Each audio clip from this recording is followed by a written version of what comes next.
पुण्याचा MH12चा रुबाब कायम राहणार आहे। पुण्यात वाहनांवर आता MH12 1A ही सिरीज येणार आहे। देशात पहिल्यांदाच एक अंक आणि एक अक्षर अशा सिरीजचा प्रस्ताव आलाय।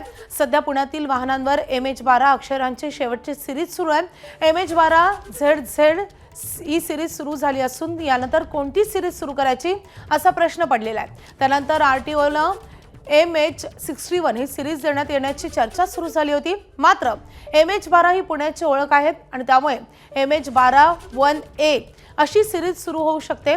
याबाबत खासदार मुरलीधर मोहोळ यांनी मंत्री नितीन गडकरींची भेट घेतली आहे। MH12 बाबत नितीन गडकरींनी देखील होकार दिल्याचं मुरलीधर मोहोळ यांनी सांगितलं। त्यामुळे आता MH12 1A अशी सिरीज येणार असल्याची शक्यता आहे।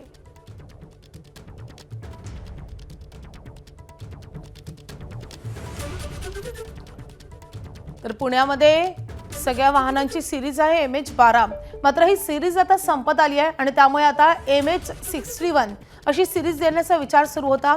अर्थात पुणेकरांना हे काही पटणार नव्हतं आणि त्यामुळे मुरलीधर मोहोळ यांनी नितीन गडकरींची भेट घेतलेली आहे आणि आता त्यानंतर MH12 1A अशी सिरीज सुरू होणार असल्याचं समजतंय आणि त्यामुळेच पुणेकरांचा हा रुबाब कायम राहणार आहे। MH12चा रुबाब कायम राहणार आहे आणि त्यामुळे पुणेकरांची ही जी काही नाराजी होती ती मात्र आता संपणार आहे। पुण्यामध्ये वाहनांवर आता MH12 1A अशी सिरीज येणार आहे आणि त्यामुळे पुणेकरांची ही वाढती मागणी होती। देशात पहिल्यांदाच एक अक्षर आणि एक अंक अशी सिरीज येणार आहे। त्यामुळे या सगळ्याची जोरदार चर्चा होती आहे।